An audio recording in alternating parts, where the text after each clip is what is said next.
आता व्हॅलेंटाईन चालू झालेलं आहे. 7 तारखेपासून 14 तारखेपर्यंत ज्यांची लग्न झालेली नाही, जे शाळेमध्ये जातात, जे कॉलेजमध्ये जातात, जे रिकामी आहेत, ज्यांना काही कामधंदे नाही, त्यांच्यासाठी तो व्हॅलेंटाईन डे.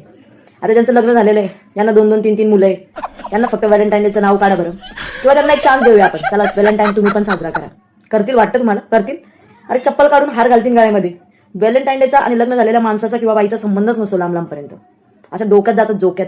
जे रस्त्याने असे व्हॅलेंटाईन डे करत जातात ना, खरं सांगते असं चापकाने फोडलं पाहिजे ना. अरे काय सण साजरे करतात ते व्हॅलेंटाईनचे? हा, चॉकलेट फुलं बिलं देण्यासारखं. लग्न झालेलं एकदा भेटा बरं. जे व्हॅलेंटाईन डे साजरे करतात ना, ते लग्न झालेल्यांना भेटा एकदा आणि त्यांचा डिसिजन घ्या बरं.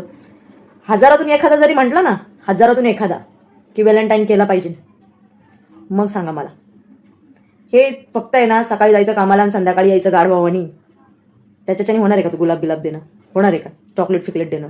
हे शाळेत जाणारे, कॉलेज जाणाऱ्या रिकामी माणसांचे काम धंदे व्हॅलेंटाईन डे साजरा करताय. काय अपेक्षा ठेवताय? त्याच्याकडून गुलाब घ्यायचं आणि घरात साडवायचं?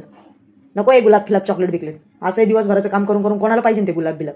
आणि लग्न झालेले तर लांबपर्यंत व्हॅलेंटाईन डे साजरा. ऍक्च्युली लग्न झालेल्यांना अर्ध्यांना माहितीच नसतं ना, हा बाबा व्हॅलेंटाईन डे कधी आलाय आणि कधी गेलाय. खरंय का खोटं? कमेंट्समध्ये नक्की सांगा.